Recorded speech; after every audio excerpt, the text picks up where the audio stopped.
I've never seen a man so powerful. Alone in the cold in Alaska. It took him 2 years to build a luxury bungalow.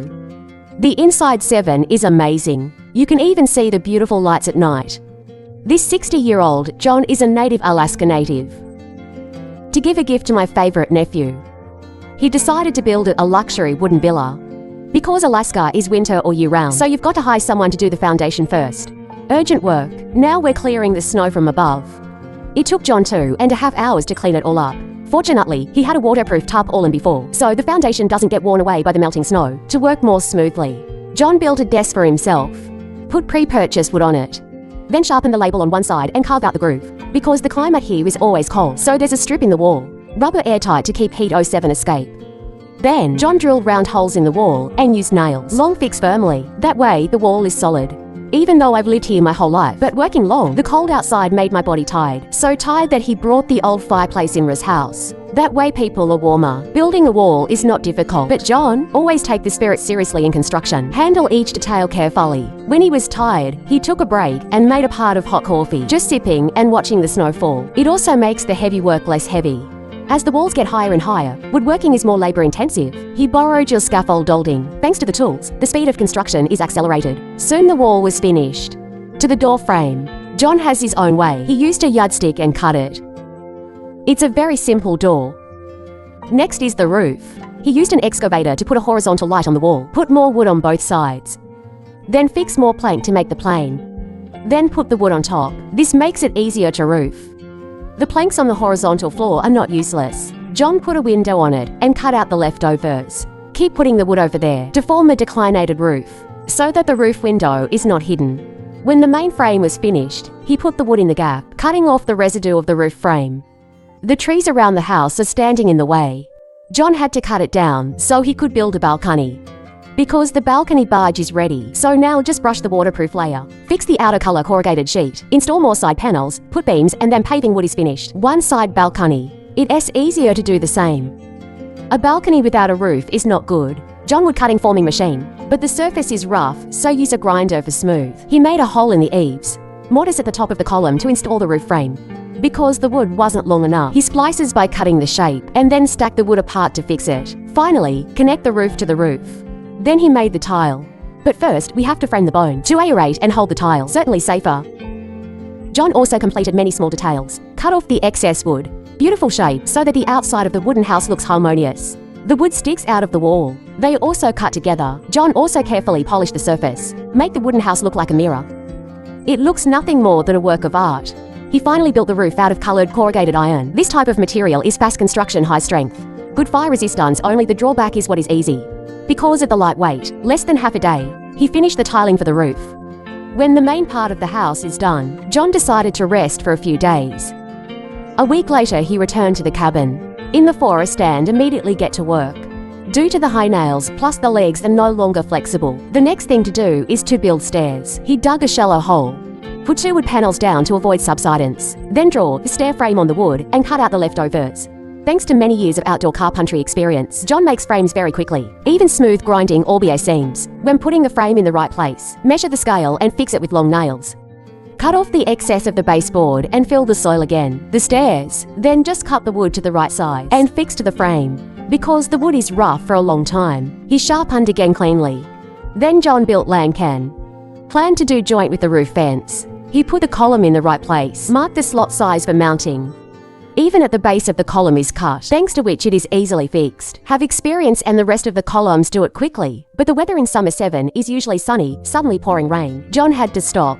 After the rain, he cut the excess wood, my ring and finishing the last column. With handrails he didn't want to be straight, because he felt bad. Should drill a round hole in the pole, and then make wood at both ends of the handrail. Mounting into the hole is complete. When the logs are out of stock, he cut down some trees around it instead. So soon the rest of the handrail is done. To save time making crossbar, he used steel cables through the poles. Attach the tension at the end to tighten. This design is rarely seen in bungalows, but the effect is beautiful. In the warm, Alaskan summers, John decided to dig a well to solve his drinking water problem. Although good at carpentry, but drilling still requires a professional. If you dig 10 meters deep, there is clean water. John did the installation himself. He used an excavator to dig a trench deeper than a meter and pull it close to the house. Earth clearing, drill connecting hole on pipe. Pump installation for down well. Because of the cold climate, he covered the tube with insulation carton, connecting pipe to main pipe. Cover the splice with nylon, and then spray foam to stop the mud from getting in. Finally, cover the ground. The water system inside is incomplete, so hold it up. He moved on to installing windows and doors. First worm measure and cut the wall. Smooth grinding of the slotted cross-section to close the door frame. Use three-way steel to attach to the groove, then catch the bolt fixed. Tuck insulation carton into the slot, so the closed window is made. And then he put glass on the outside. It's beautiful. The wooden door is much easier because there is room. Just make a hole and put it in. John then attached the trigonometric steel he'd built to it. Fix more wood panels is finish the door frame. Finally, install the wooden door. On top of the wooden roof, there are still some unfinished windows, for fear that the small rain might seep in. So he brushed out the waterproof tarpaulin. Then install the windows and fix the wooden frame outside. Then add insulation to prevent the winter chill from creeping in. Then we'll put coloured corrugated iron on it. When the doors and windows are finished, the wooden house feels more and more cosy. This week John plans to build his own engineering department because the area of the bungalow is limited. He wanted to make space just for living. And devices like recirculating pumps, pressure vessels are concentrated for easy maintenance. He put the wooden bars in place of the water outlet. Alignment for equal. And then we'll raise another layer of wood on the outside, so that later it is easier to go to the bottom. The bottom bracket is very simple. Just put the plate together and match it to the side. Bottom frame section. Even if it's just to store equipment, John still installed insulation. He cored the floorboards first, tuck thick insulation carton into the groove, then install the floor, and make holes in the floor to make room for water pipes. Next is the wall. Thanks to previous building experience, so this little wall is very fast. It's done in less than a moment. Then fix the roof to the main frame, and make it look like a bungalow. Because the slope between the two sides is low, make wood into a frame so that the rain doesn't move again. He spreads waterproof tarpaulin, build a wooden skeleton, and build a metal. The equipment is not back enough, so the interior is temporarily shelved.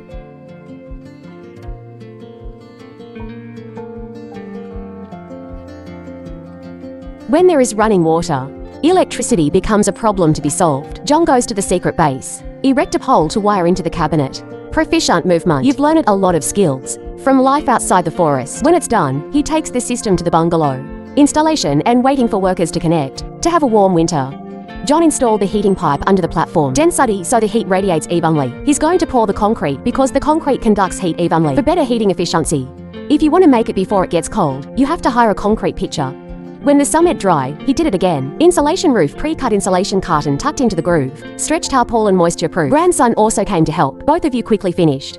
And turn over the insulation. Put the wood out, try to be more sure. Then there's the water and electricity inside. First, build a partition. Take a clean wood tree, smooth grinding, cut and measure the hole. Put in the right place. Slot on the pole to attach the crossbar. Then fix the wood into a frame. When the wall was finished, he installed a water supply pipe into the frame. Leads to the necessary locations. I have to say that if you're not smart, it's hard to manage. From design to installation is up to. Rarely seen in outdoor construction. Finally, the electrical system. He cored the electric cabinet in the frame, put the junction box in the right place, and thread the wires through each box. John was so perfectionist that he even used a clamp to fix the wires. After installing all the wires in the electrical cabinet, the electrical system in the bungalow is also completed. The background heating control system is much easier. Just follow the assembly instructions. It was not difficult for John. All the other equipment he put in the engineering room. Now just connect the internal and external devices. Then light the fireplace on the wall. Then go out and check the chimney. Looks like you'll get through this winter. There is no need to rush inside. You can slowly improve in a warm house. The next morning, John saw that the foam on the window had dried. Take a knife and remove the excess. I was going to rest for a while, but it's cold outside. He decided to keep perfecting the inside. First fix the line on the roof, and then finish the walls. Because the wood has a lock track, it's easy to pair. Just mind drilling a hole to make room for the light. But it didn't take long. The roof was not big, so it was less than half a day.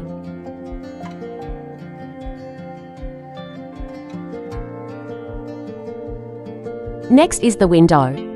Measuring banner for wood frame making. But because the measurement is not standard, the frame does not fit. Forced to expand and grind smoothly. Then fix the frame. Insert insulation carton into the slot to prevent the cold, and then clad. The wood that covers the window does the same. The wooden door inside is simpler. Just graft a wooden ring to cover the chisel for beautiful. John was going to paint the walls.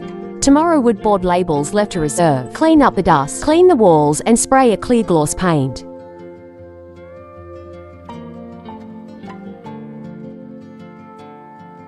While painting, he found the window opening to bad, so we'll cover it with wood. Surprise effect is much more beautiful. He also put wood in the cabinet and the door frame to synchronize.